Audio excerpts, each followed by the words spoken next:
And welcome back. We talked about the uh, development of serialism, what it is, and we just finished up talking about the violin concerto by Alban Berg, which I'll talk a little bit more in detail about now. Um, if you listen to the piece, you might get a sense of its romantic qualities. And what do I mean by that? There's a general tendency to have a kind of arc in the structure. So you'll have maybe a contemplative, and this is how the violin concerto works. You'll have a contemplative opening. It'll kind of swell into this kind of almost violent kind of play between the soloist and orchestra. So a heightened tension. Then it'll kind of resolve. So that I know that you classical pieces do this too. Serial pieces do this as well. But when we talk about neo-romanticism, as an answer to the kind of modernness of the 1950s, this will be one of the things they bring back, this idea of an arc. So the Violin Concerto of Berg has this kind of feel to it. Like I said, the tone row has a strong tonal undercurrent. So what he does is he organizes the row into a series of triads. So you'll have one triad that's very tonal, then you'll have another triad that's also by itself would be rather tonal. If you keep it within other relationships within that series, so it'll unfold almost like a jazz chord. So I don't have a piano here to play, but you can layer your chromatic notes on one another in such a way that it won't sound terribly dissonant. This is kind of what he does. So there's a strong tonal undercurrent. The last bit of the concerto is a set of variations on this chorale, and the chorale is J.S. Bach's Es ist genug. It is enough. And so, why did he have a Bach chorale in the piece? And it has to do with the piece's composition. It was his last piece, the last completed piece anyway. Lulu, he didn't complete. But he completed this in 1935 in a relatively short time frame. And he wrote it, it was called To the Memory of an Angel. And the angel was a girl by the name of Manon Gropius. She was 18 years old. She was the daughter of the architect Walter Gropius, who was founder of the Bauhaus movement. If you know architecture at all, the Bauhaus movement, Bauhaus, Bauhaus movement. Manon was the daughter of Walter and Alma Mahler, who was once the wife of Gustav Mahler. We talked about Mahler a couple weeks ago. So there's that connection again with Romanticism. So Es ist genug, it is enough, is kind of a nod to the last words of Christ. You know, it is finished, it is enough, like death is here. So there's this kind of symbolism baked into the concerto. And Berg is very fond of this, of using symbols and like letters of names that he'll spell out serially with the series with chromatic notes and kind of bake that into the music. So there's a lot of symbolism in this work as well. So do have a listen to the violin concerto. I'll post that to the YouTube channel. Has that romantic kind of sweep, that sense of contemplativeness, tension, and resolve. Okay, so another of the Second Viennese School was Anton Webern, this man here, 1883 to 1945. Schoenberg, like I said, outlived both of these fellows, though they were younger. Webern has a tragic end. He was shot by an American soldier in the wake of World War II. It wasn't like a hatred. It was a kind of thing. It was Webern. There was a quarantine on the city, or not a quarantine, a martial law sort of a curfew. That's what I meant on the city. So Webern was out smoking a cigarette, and he didn't speak English very well. And this soldier came by and said, hey, get back to your house. And Webern, I guess, put up a little bit of an argument. He didn't understand English, and so the soldier shot him. So he was a tragic death at the age of 1945. Webern, very different than Berg. Early pieces tend to be actually he's experimenting with tonality. So if he has an early piano sonata. It's called Zatz, not even a completed sonata. If he Berg wrote a piano sonata where he experiments with free atonality. Webern is experimenting with sort of that idea and romantic. So if you know Webern's late music, listening to that piano piece is really disorienting because Webern is known for very short pieces, a lot of brevity, a lot of almost breathless kind of texture, uh, Klangfarben melody, pointillism. Like he becomes the poster child for the post-war avant-garde. So we'll talk about serialism's effects after World War II. Webern is the person to follow, in a sense. So if you know any of Webern's music, we'll talk about the Symphony Number Opus 21 here. It's not terribly romantic. We'll talk about what that means. So this idea of compact expression in his music, a very Webernian aspect. Strict use of serial technique in his late works. Like I said, pointillism is explored. You get that quite clearly in the Symphony Opus 21, as well as Klangfarben melody. It opens, in fact, with this the Klangfarben melody. The horn will have a note, and the violin will have a note, and the flute will have a note. Perfect example of Klangfarben melody. It is a very short symphony, Symphony Opus 21. It's, I think, about 10 minutes in length. Now, this is the anti-Mahler, right? Mahler, who's got symphonies lasting an hour and a half in some cases, sometimes longer than an hour and a half, like it's Symphony Number 3. Here you have sort of this compressed romanticism. Now, I had one professor in grad school say that Webern was compressed romanticism. It wasn't supposed to be like a computer, just kind of like me, merk, merk. It was supposed to be this abstracted kind of expression.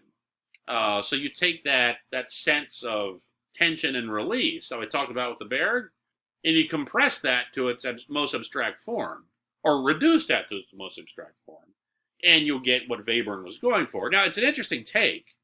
I'm not sure you'll hear this. You might.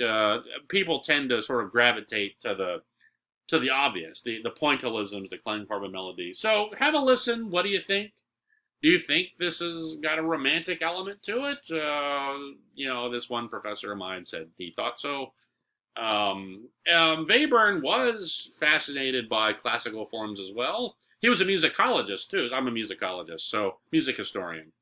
If you didn't know what that was, so fancy name. I mean, it's got a history, but fancy name for music history. He was a musicologist. Wrote a dissertation on Heinrich Isaac, who was a Renaissance composer. So he was very familiar with old sort of forms and styles, but was he seeking sort of this romantic expression? That's something very interesting to think about. So have a listen to this as well. Like I said, I've got the whole thing on YouTube. It's again not 10 minutes or so. I think just have a listen, get a sense of the pointillism and the Klangfarben melody. I want to shift back to Schoenberg here and talk about how serialism can be used in a more of a programmatic sense, and especially in a sense that deals with tragedy. So, serialism and war. Schoenberg was Jewish, and escaped the rise of the Nazis. That's when he came to California. He was sort of moved by the Holocaust, as a lot of people were.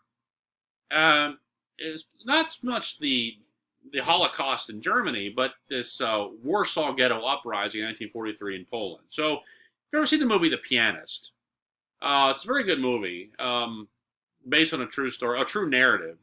This pianist, Spielmann was his name. And he's involved in he's caught up in the Warsaw Ghetto revolt. Or he doesn't participate in the revolt, but he witnesses it happen. So when the Nazis take over Poland, they have this strict sort of, they move all the Jews to one part of the city. And so and then they close it off, and they don't let them, they have a curfew, they don't let them out several times a day. But there is a revolt, and it's violently put down by the Nazis. So anyway, Schoenberg writes his own narrative of it's called The Survivor from Warsaw. And it's his own story about a survivor from Warsaw who witnesses this horrific event. The Nazis, killing people, lining them up and shooting them, knocking them in the head, forcing them to do things they don't want to do, killing. You don't know what happens to their families, separating people from their families. Just terrible situation.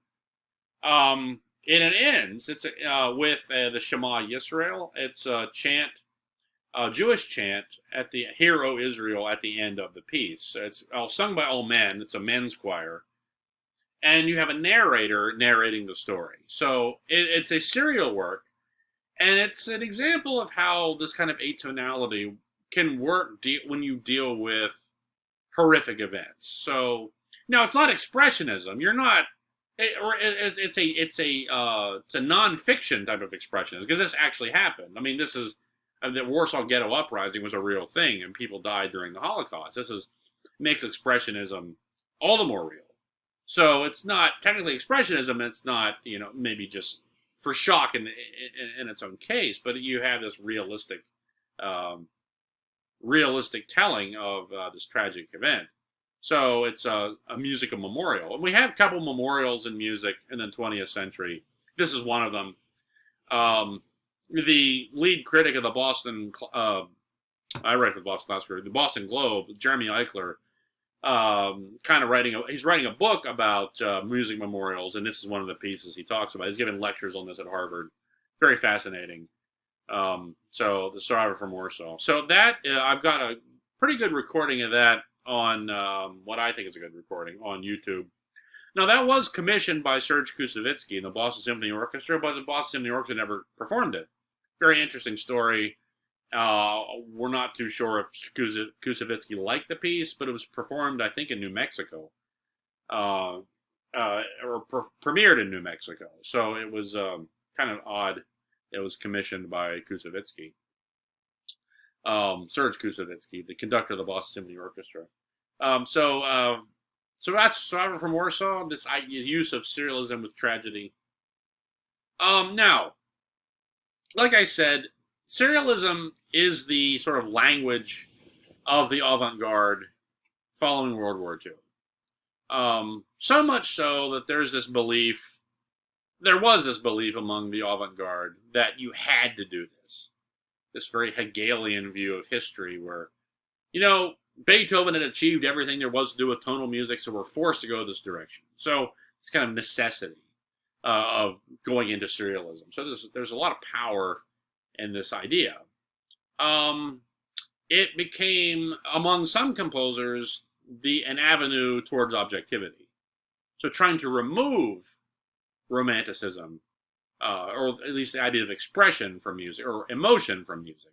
So it became an anti-romantic movement. You have a lot of anti-romanticism after World War II. They sort of, and some of it's political. It's like, it's not this simple. But, the Nazis rose to power in a way as romantics. They're sort of hearkening for a pass, or nationalists and vehement anti-Semites. Not that being a romantic makes you anti-Semitic. But this sort of longing for these glory days and this idea of nationhood, that there's this backlash following the war and how you want to remove emotion from music because too much emotion leads you to a dangerous place. That's the belief. Now, this becomes impossible to do as well because, as we'll see in the 1970s, there's what we call neo-romanticism. There's a backlash to the backlash. Among some composers, we will talk about a few of these folks who are drawn to total serialism, the idea of serializing everything in a piece as a means of objectivity. Stravinsky, like I said, turns to serialism, as well as Aaron Copland. We're going to talk about Copland, I believe, next. Talk about American music. We'll have some information on Copland. So this is just how serialism becomes a dominant voice. And so we'll have this thread that we'll pick up a little bit later. So don't go anywhere. I'm going to finish up this lecture, and I'll see you next time.